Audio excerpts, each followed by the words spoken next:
Hello guys, and it won't be an exaggeration to say that now all of the Russian oil refineries are under the control of the Ukrainian armed forces. During this month and a half, what we observe is totally unbelievable, but still that is the new reality of the Kremlin. 13 oil refineries destroyed with inexpensive Ukrainian drones, leading to approximately $860 million of losses per day for the already collapsing Russian budget. We know they don't care about money, they don't care about comfort, but what they do care about in the Kremlin is this fake feeling of control.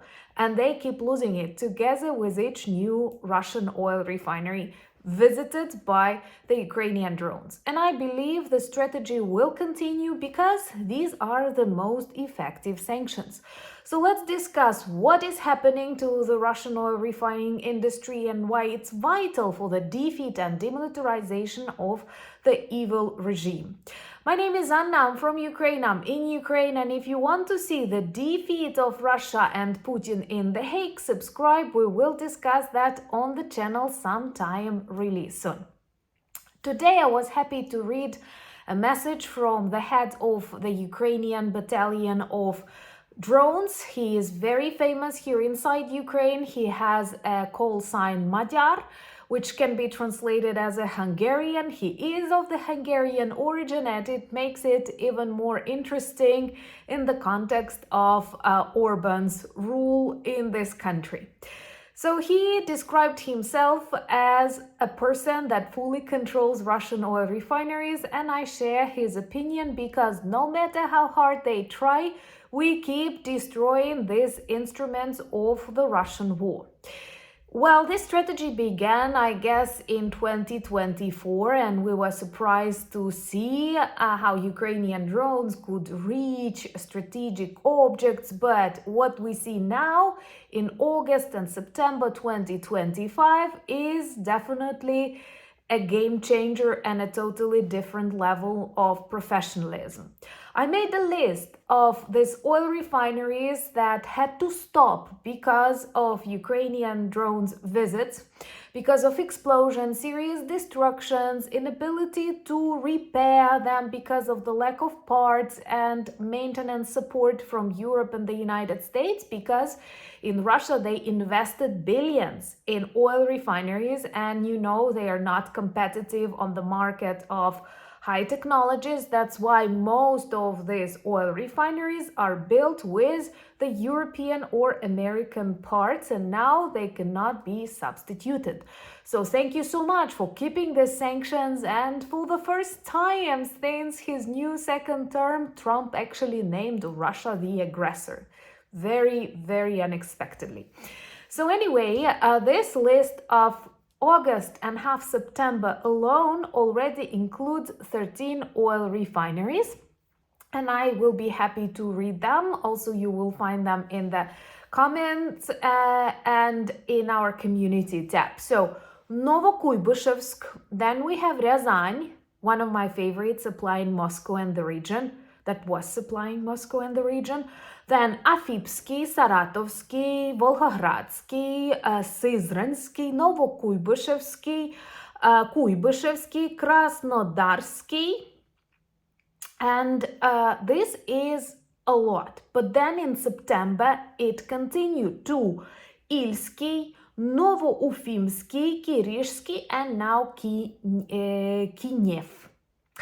That is a lot. They all have quite weird names. They love the Soviet-style abbreviations, but the results are obvious. They are visible from the space if you look at the detonations, but also from the queues on the Russian roads when people literally spend days to get access to some fuel, even low-quality fuel.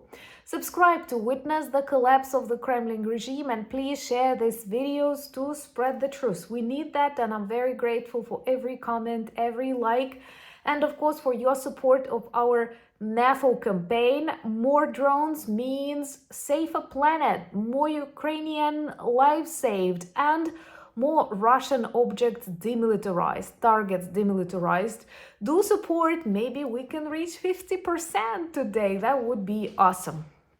So you all understand that with the attention of the world, of the global media, and of the ordinary Russian population, they do try to prevent such strikes on oil refineries. Not only because of the image, they keep failing to do so, but literally because they smell burning money. I have already told you that this estimated losses of the Russian budget because of non-operating oil refineries exceeds $860 million per day. And this is approximately a sum of money that Russia spends on one day of war in Ukraine. Unbelievable, right? Taking into account they are already the largest country in the world. They definitely do not need new territories because they don't have enough people and money to care for the territories they already possess. One of the reasons why we will never accept giving some of our Ukrainian territories to the Kremlin. And watch this video to understand more about why you actually shouldn't want this too. And also some interesting results from the elections in Russia. You know that they are always rigged, and that's why it was so weird for me to hear Donald Trump quoting Putin about the elections, because we all know there are no elections in Russia, at least the last 25 years. But even with this total control, there are areas and districts where Единая Россия, that is the party of Putin, the only literally party inside the Russian Federation, started losing. Let me know in the comments below, would you like a separate video about that? Because I don't always feel if you're interested in these internal problems of Russia that keep growing, same as the number of oil refineries demilitarized by Ukrainian drones. Fuel crisis is already in more than 20 Russian regions.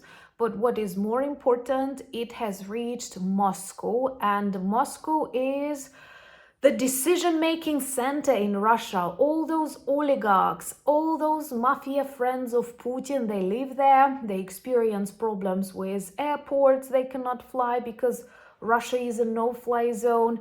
There is no fuel for their cars. There is no fuel for their aircraft. And if we continue in this tempo, the collapse of the regime won't make us wait long. Once again, in Russia, they are not that much about comfort, they are not about freedom and democracy, unfortunately, but this less access to basic needs like fuel, like, I don't know, sugar or butter, is something that was similar in 90s, in the end of 80s, during the collapse of the Soviet Empire.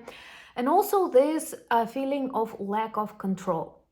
Once again, a lot of Russians gave up their freedoms for the fake illusion that Putin protects them from everything. And that is why he used this idea for the whitewashing of his full-scale invasion, describing it as a way to defend Russia. Of course, he knew NATO did not plan to attack him, Ukraine did not plan to attack Russia, but he wanted to describe it as it is, as a way to defend Russia. But even those who believed in that BS now clearly see it failed. Not just the blitzkrieg, but the idea to protect Russia, with lots of Ukrainian drones in dozens of Russian regions that are a war zone, with air raid alerts, explosions, smoke, fuel crisis, no-fly zone, no control of borders, serious problems on railroad, lots of businesses closed, and actually they started barter exchange between Russia and China, which proves Russia does not have money to pay, and China slowly absorbs this collapsing empire. And the collapse of the Russian Empire began on the day that blitzkrieg failed. Subscribe to witness the collapse finalized together. I guarantee you this will be an interesting and important process to observe. Follow me on X, Instagram, Blue Sky, Threads, Discord, all the links in the description of this video, same as the link to our merch shop, and we have your favorite t-shirts, bags, spiderweb. We are always grateful when you choose them and actually become Ukrainian ambassadors, reminding the world about the need to defeat Russia.